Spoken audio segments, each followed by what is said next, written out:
90% de ce qui nous inquiète ne se réalise jamais. Pourtant, nous sommes là, à passer des jours, des mois, voire des années empêtrés dans la toile de nos propres soucis, laissant passer des moments précieux. C'est presque comme si nos esprits étaient réglés sur une station qui diffuse en boucle les pires succès de notre passé et de notre futur. Mais que se passerait-il si je vous disais que certaines des personnes les plus sages qui aient jamais vécu ont trouvé un moyen de changer la station? Aujourd'hui, nous plongeons dans le monde du stoïcisme, une philosophie ancienne qui offre une boîte à outils robuste pour nous démêler de ces toiles et retrouver la joie de vivre dans le présent. Les stoïciens comme Marc Aurèle et Sénèque n'étaient pas seulement des philosophes, c'étaient des penseurs pratiques qui vivaient des vies pleines de responsabilités et de défis, un peu comme vous et moi. Ils ont enseigné que même si nous ne pouvons pas contrôler toutes les circonstances, nous pouvons contrôler nos réponses, et c'est dans ces réponses que réside notre pouvoir et notre paix. Cette vidéo ne concerne pas seulement des textes anciens, il s'agit de transformer leur sagesse en stratégies réalisables qui peuvent conduire à une vie plus sereine et plus concentrée. Donc, si vous êtes prêt à arrêter le cycle sans fin des hypothèses et à commencer à vivre avec intention et tranquillité, restez à l'écoute alors que nous explorons comment appliquer les principes stoïciens aux soucis modernes et transformer l'ordinaire en extraordinaire.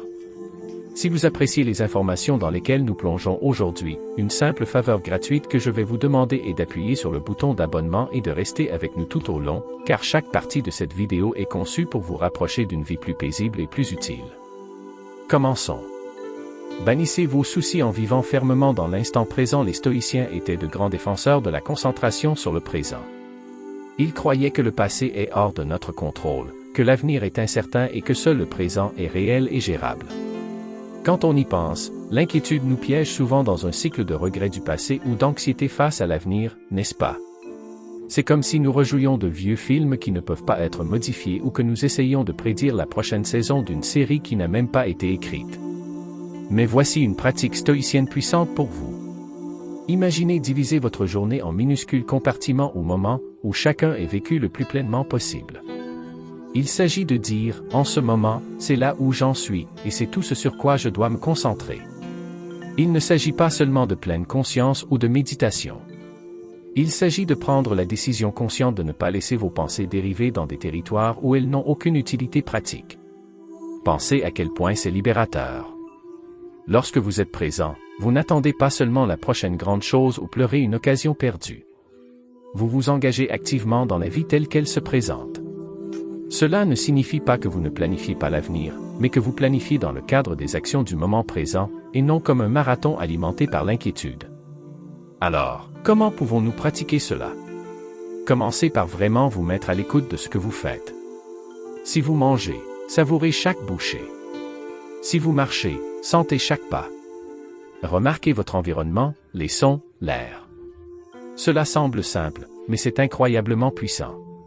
Cet acte d'être présent calme l'esprit et réduit le bruit de l'inquiétude, car l'inquiétude a du mal à vivre dans un esprit pleinement engagé dans le présent. Le philosophe stoïcien Marc Aurèle a noté un jour que nous pourrions nous débarrasser de nombreuses illusions si nous embrassions pleinement le présent. Nous laissons souvent nos pensées s'envoler avec des hypothèses, des peurs et des hypothèses. Mais lorsque nous nous ancrons dans le présent, ces illusions commencent à perdre de leur pouvoir, tout comme l'inquiétude. Un guide en 3 étapes pour évacuer les inquiétudes. Décomposons un guide pratique en 3 étapes pour gérer l'inquiétude, en s'inspirant à la fois de la psychologie moderne et de la sagesse stoïcienne intemporelle. Il ne s'agit pas seulement de supprimer vos sentiments, mais de les gérer de manière constructive et rationnelle. La première étape est une question de clarté. Vous devez déterminer exactement ce que vous avez en tête. Est-ce un projet au travail? Une relation personnelle? Soucis financiers? Parfois, le simple fait de vous inquiéter peut diminuer son pouvoir sur vous. Les stoïciens nous incitaient à décrire nos peurs aussi précisément que possible car, selon les mots de Sénèque, nous souffrons plus en imagination qu'en réalité. Ainsi, en définissant ce qui vous inquiète, vous commencez déjà à lui enlever son pouvoir. Cette étape peut sembler un peu pessimiste au premier abord, mais il s'agit en fait d'une question d'autonomisation. Demandez-vous quel est le pire qui puisse arriver. Explorez vraiment ce scénario. C'est une technique enseignée par le stoïcisme appelée premeditatio malorum, ou la préméditation des maux. L'idée est qu'en visualisant le pire des scénarios, vous vous préparez mentalement à n'importe quel résultat, ce qui réduit l'anxiété face à l'inconnu. Le plus souvent, vous vous rendrez compte que même le pire résultat est quelque chose que vous pouvez gérer. Cela ne réduit pas seulement l'inquiétude. Cela renforce votre confiance. Maintenant que vous avez envisagé le pire, il est temps de réfléchir à la façon dont vous pouvez améliorer ce résultat. C'est là qu'intervient la pensée créative. Pouvez-vous prendre des mesures maintenant pour éviter que le pire des scénarios ne se produise? Ou, si cela se produit, comment pouvez-vous le gérer de manière à minimiser son impact? Cette étape consiste à passer du passif à l'actif. Au lieu d'être victime des circonstances, vous devenez l'architecte de vos solutions. Les stoïciens croyaient fermement qu'il fallait se concentrer sur ce que nous pouvons contrôler et lâcher prise de ce que nous ne pouvons pas. Cette étape incarne cette philosophie en encourageant un engagement proactif face aux défis de la vie. En suivant ces 3 étapes, vous vous attaquez de front à l'inquiétude. Au lieu de le laisser vous contrôler, vous en prenez le contrôle. Vous identifiez le problème, vous l'affrontez avec le courage d'en reconnaître le pire aspect, puis vous utilisez votre raison et votre créativité pour l'atténuer. Cette approche ne se contente pas d'écarter les inquiétudes. Il les transforme en un plan d'action, une stratégie que les stoïciens approuveraient parce qu'elle met l'accent sur la pensée rationnelle et l'action personnelle. N'oubliez pas que le but ici n'est pas de ne jamais se sentir inquiet. C'est impossible. L'objectif est de gérer l'inquiétude si efficacement qu'elle ne vous empêche plus de vivre votre meilleure vie.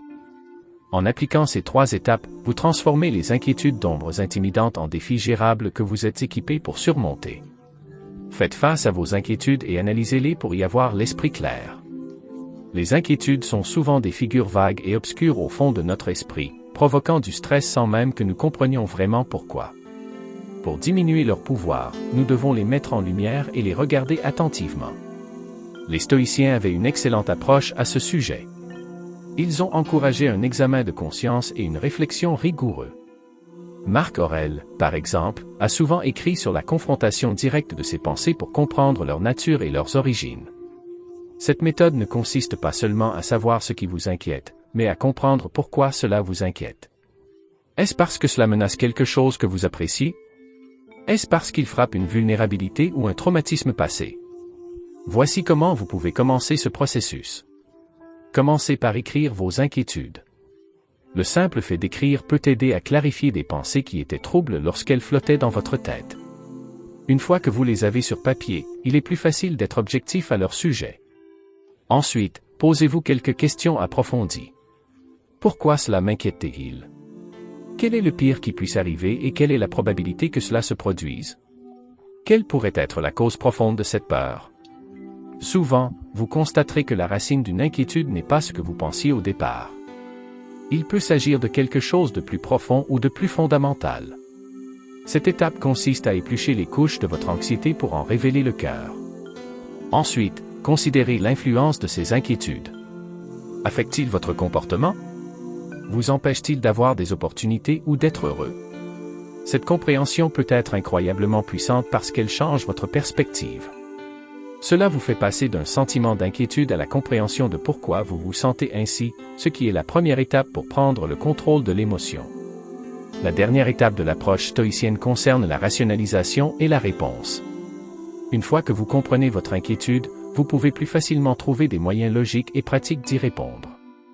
Cela peut signifier changer quelque chose dans votre vie, repenser une croyance ou peut-être simplement accepter que certains aspects de la situation sont hors de votre contrôle. En analysant vos inquiétudes de cette manière, vous ne réduisez pas seulement leur impact immédiat. Vous entraînez également votre esprit à gérer plus efficacement les soucis futurs. C'est comme un conditionnement mental. Au fil du temps, vous apprenez à mieux reconnaître les déclencheurs et les modèles de votre anxiété, et chaque analyse devient plus rapide et plus efficace. Rester occupé vous distraira de vos soucis quotidiens. Il ne s'agit pas de remplir sans réfléchir chaque seconde de votre journée pour éviter vos pensées, mais plutôt de vous engager dans des activités significatives qui retiennent toute votre attention et repoussent ainsi naturellement les inquiétudes excessives. Les stoïciens étaient très attachés à l'idée d'utiliser son temps à bon escient. Ils considéraient le temps comme une ressource précieuse qui ne devait pas être gaspillée à des problèmes inutiles. Sénèque, l'un des philosophes stoïciens les plus célèbres, a beaucoup écrit sur l'importance d'être sélectif dans nos activités pour nous assurer qu'elles ont un sens et pas seulement des moyens de passer le temps. Lorsque vous vous engagez dans des tâches qui sont épanouissantes et qui s'alignent avec vos valeurs, vous laissez peu de place aux inquiétudes. Alors, comment le fait de rester occupé aide-t-il à lutter contre l'inquiétude? Eh bien, lorsque vous êtes concentré sur une tâche, qu'il s'agisse du travail, d'un passe-temps ou même d'une bonne conversation, votre esprit s'engage dans ce que les psychologues appellent le flux. C'est cet état où vous êtes tellement absorbé par ce que vous faites que vous perdez la notion du temps. Dans cet état, il n'y a plus de bande passante mentale pour s'inquiéter du passé ou de l'avenir. Vous êtes totalement immergé dans le présent. Il peut s'agir de se plonger dans un travail qui vous met au défi et vous intéresse, de choisir des passe-temps qui nécessitent toute votre attention, de faire de l'activité physique, ce qui est non seulement bon pour votre corps mais aussi pour votre esprit, et d'interagir socialement qui sont riches et engageantes. Passer du temps avec des amis ou de la famille, en particulier dans des activités qui vous maintiennent tous engagés, peut également servir de distraction importante de l'inquiétude. N'oubliez pas que l'idéal stoïcien ne consiste pas à être occupé juste pour le plaisir. Il s'agit de choisir des activités qui ont du sens et qui contribuent à votre croissance personnelle et à votre bien-être. Il croyait que la vertu et le bien-être sont étroitement liés à la façon dont nous utilisons notre temps. La question ultime, quelles sont les chances? Cette question nous invite à évaluer la probabilité que les inquiétudes que nous évoquons dans notre esprit se réalisent réellement. C'est une technique simple, mais sa simplicité est ce qui la rend si efficace. Les stoïciens croyaient qu'il fallait faire face à la réalité avec rationalité et jugement clair. Lorsque nous nous demandons « Quelles sont les chances ?», nous puisons dans cette pratique stoïcienne de l'évaluation objective. Cette question aide à ancrer nos peurs dans la réalité plutôt que de les laisser flotter dans un océan de possibilités irrationnelles. Pensez Y de cette façon. Combien de fois vous êtes-vous inquiété de quelque chose pour découvrir que le résultat était loin d'être aussi mauvais que vous l'imaginiez? Nos esprits sont des experts dans la création de scénarios bien pires que la réalité. En nous arrêtant pour quantifier les probabilités, nous forçons notre esprit à considérer les données réelles et la logique, ce qui peut réduire considérablement l'intensité de nos inquiétudes. Voici comment vous pouvez l'appliquer. Tenez compte des données historiques ou des expériences passées. Si vous craignez d'échouer à un examen, demandez-vous combien d'examens vous avez échoué malgré des inquiétudes similaires. Évaluez la vraisemblance statistique. Par exemple, si vous avez peur d'un accident d'avion, regarder les statistiques réelles peut être rassurant. Analysez rationnellement la situation. Décomposez ce qui devrait se passer pour que votre inquiétude devienne réalité et voyez dans quelle mesure chaque étape est probable. Cette méthode réduit non seulement le sentiment d'anxiété, mais apporte également de la clarté à votre processus de prise de décision. Cela vous permet de séparer ce qui est possible de ce qui est probable, et vous constaterez souvent que la plupart de ce que nous craignons est beaucoup moins probable que nous ne le pensons. Changer d'attitude vous aidera à avancer vers le bonheur. Les stoïciens croyaient que ce ne sont pas les événements eux-mêmes qui nous dérangent, mais nos jugements à leur sujet. En changeant nos attitudes, nous pouvons changer nos réponses émotionnelles. Voici comment vous pouvez commencer à changer d'attitude. Choisissez de voir le bien. Il ne s'agit pas d'ignorer les points négatifs, mais d'équilibrer votre point de vue. Pour chaque pensée négative, mettez-vous au défi de trouver une pensée positive. Si vous vous inquiétez d'une grande présentation au travail, au lieu de penser à ce qui pourrait mal tourner, concentrez-vous sur les opportunités de croissance et de reconnaissance qu'elle présente. Adoptez l'idée de l'amor fati. Il s'agit d'une expression latine utilisée par les stoïciens qui se traduit par l'amour du destin ou l'amour de son destin. Cela signifie accepter tout ce qui vous arrive, bon ou mauvais, si nécessaire. Cela ne signifie pas être passif. Il s'agit de dire activement oui à la vie. Pour tirer les leçons de chaque expérience. Pratiquez la gratitude. Il est facile de se concentrer sur ce qui ne va pas ou sur ce qui nous manque. En nous concentrant consciemment sur ce que nous avons et ce qui va bien, nous cultivons un état d'esprit plus positif et plus résilient. Commencez ou terminez votre journée en énumérant 3 choses pour lesquelles vous êtes reconnaissant. Cette pratique simple peut avoir un impact significatif sur vos perspectives globales. Changer d'attitude ne consiste pas à nier ses émotions ou à prétendre que tout va bien alors que ce n'est pas le cas. Il s'agit de choisir de répondre aux défis de la vie avec un état d'esprit qui met l'accent sur la croissance, la résilience et la positivité. Cela n'aide pas seulement à gérer les soucis. Il crée une base pour une vie plus heureuse et plus épanouissante. La critique est-elle un compliment détourné? La critique est quelque chose que tout le monde ressent et elle peut être soit un outil de croissance, soit une source de grand malaise. Mais voici une tournure intéressante à ce sujet, vue à travers le prisme du stoïcisme. Et si nous considérions la critique comme un compliment détourné? Cette perspective peut faire passer toute l'expérience d'une attitude défensive à une expérience d'opportunité. Les stoïciens nous apprennent beaucoup sur la perception et le pouvoir qu'elle détient sur nos réponses émotionnelles. Épictète, un philosophe stoïcien, a dit « Ce n'est pas ce qui vous arrive, mais comment vous y réagissez qui compte ». C'est particulièrement vrai lorsqu'il s'agit de gérer les critiques.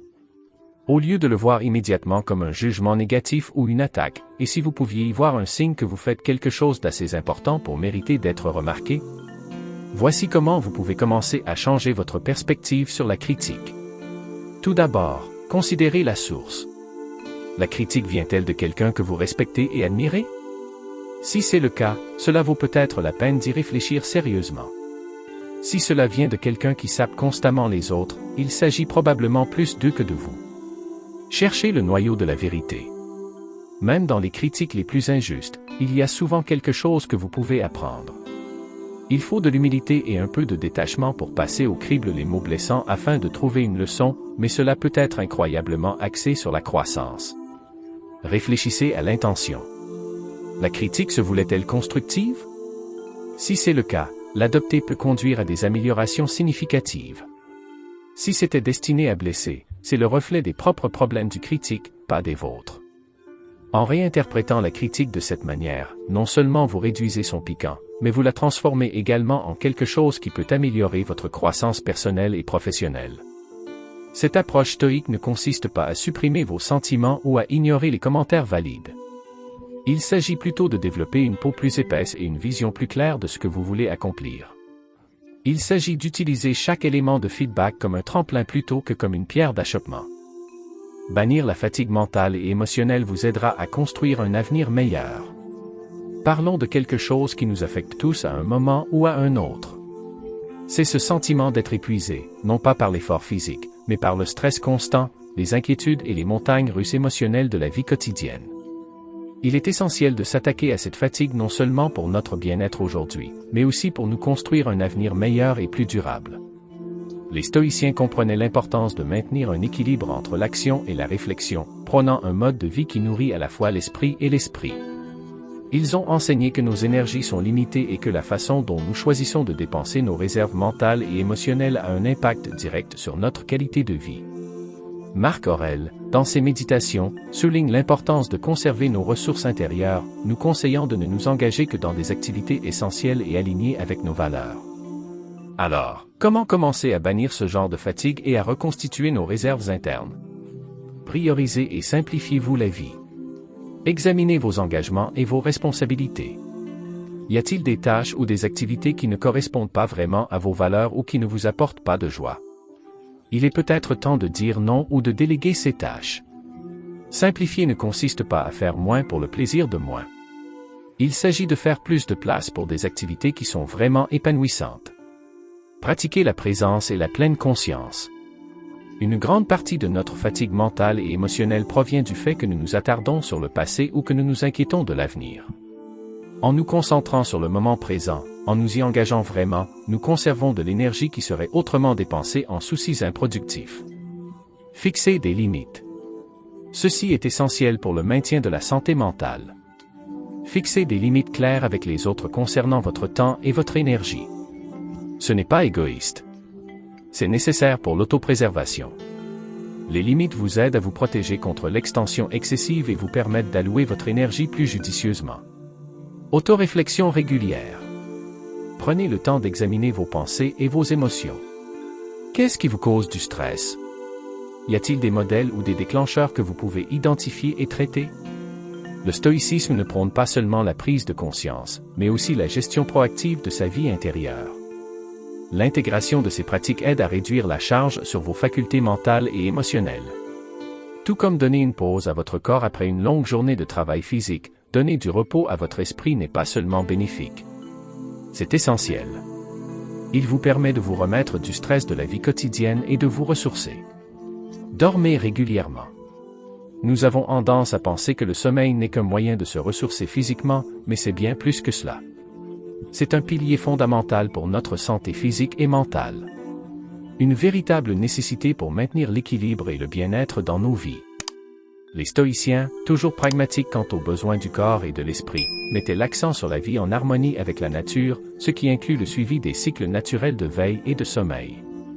Sénèque, par exemple, a parlé du pouvoir rajeunissant du sommeil, le voyant comme un répit quotidien pour l'âme, un moment où nous pouvons déposer nos fardeaux et nous permettre de guérir des labeurs de la journée. Sans un sommeil adéquat, notre corps ne peut pas réparer les muscles, consolider la fonction immunitaire ou réguler correctement les hormones. Il ne s'agit pas seulement de se sentir reposé. Il s'agit de donner à votre corps le temps dont il a besoin pour effectuer l'entretien et les réparations essentielles. Le sommeil joue un rôle énorme dans notre façon de penser, d'apprendre et de nous souvenir. Pendant le sommeil, notre cerveau traite les informations que nous avons absorbées pendant la journée, établit des liens et consolide les souvenirs. Un esprit bien reposé est plus efficace, créatif et capable de résoudre des problèmes. Le sommeil a un impact significatif sur notre humeur et notre résilience émotionnelle. Le manque de sommeil peut nous rendre irritables, sujets au stress et moins stables émotionnellement. Un sommeil régulier aide à modérer nos réactions et à garder un sang-froid plus stoïque face aux défis quotidiens. Pour améliorer votre sommeil, tenez compte de ces conseils. Établissez un horaire de sommeil régulier. Couchez-vous et réveillez-vous à la même heure tous les jours. La cohérence renforce le cycle veille-sommeil de votre corps. Créez un environnement reposant. Cela signifie frais, silencieux et confortable. Faites de votre chambre un sanctuaire pour dormir. Limitez l'exposition aux écrans avant de vous coucher.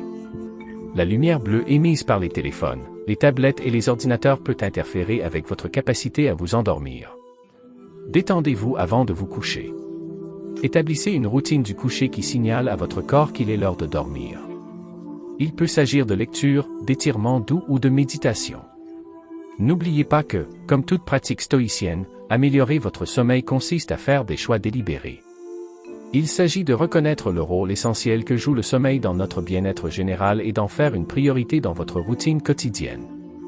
En vous assurant d'avoir suffisamment de sommeil de qualité, vous n'améliorez pas seulement votre santé, vous vous préparez à une vie plus productive, plus agréable et plus équilibrée. Maîtrisez les soucis de travail et d'argent avec une approche simple et directe. Ce sont quelques-unes des sources de stress les plus courantes pour beaucoup d'entre nous et elles peuvent vraiment peser lourdement sur notre esprit. Mais voilà, en adoptant une approche simple et directe inspirée des principes stoïciens, nous pouvons gérer ces soucis plus efficacement et retrouver une plus grande tranquillité d'esprit. Concentrez-vous sur vos actions, pas sur les résultats. Au travail, concentrez-vous sur le fait de faire de votre mieux chaque jour. Faites des efforts, continuez à apprendre et à grandir et laissez les résultats prendre soin d'eux-mêmes. Cela peut soulager la pression d'avoir l'impression que tout dépend d'un résultat ou d'un objectif spécifique. Établissez un budget et respectez-le.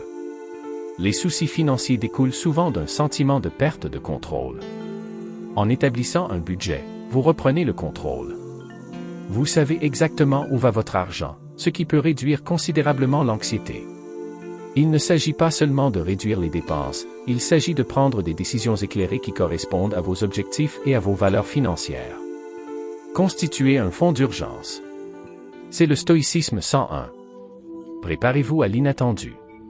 Avoir un coussin financier peut vous procurer la tranquillité d'esprit et réduire les inquiétudes, sachant que vous êtes prêt à faire face aux inévitables surprises de la vie. Réfléchissez à votre définition du succès. Le stoïcisme nous enseigne à trouver du contentement dans nos actions et nos vertus plutôt que dans des récompenses extérieures. De même, redéfinir le succès dans votre carrière peut signifier vous concentrer davantage sur votre croissance et votre satisfaction professionnelle plutôt que sur les promotions ou les augmentations de salaire. Adopter un état d'esprit stoïque envers le travail et l'argent implique de voir ces aspects de la vie non pas comme des sources de stress, mais comme des occasions de pratiquer des vertus comme la discipline, la sagesse et le courage. Cela signifie comprendre que même si nous pouvons guider nos navires professionnels et financiers avec une planification minutieuse et des efforts diligents, les mers elles-mêmes ne sont pas sous notre contrôle. Merci de vous joindre à moi aujourd'hui dans ce voyage qui nous permet de gérer nos inquiétudes avec une touche de sagesse stoïque. N'oubliez pas que le pouvoir de changer votre vie ne réside pas dans les événements qui vous arrivent, mais dans vos réactions à ceux-ci. Embrassez chaque jour avec courage, concentrez-vous sur ce qui compte vraiment et laissez vos actions parler des valeurs qui vous sont chères. Si vous avez trouvé cette discussion utile et que vous souhaitez approfondir une vie plus équilibrée et épanouissante, consultez les vidéos suggérées sur votre écran et remerciez-vous de faire partie de la communauté Stoic Journal. Jusqu'à la prochaine fois, restez forts, restez sages et continuez à trouver de la joie dans le voyage.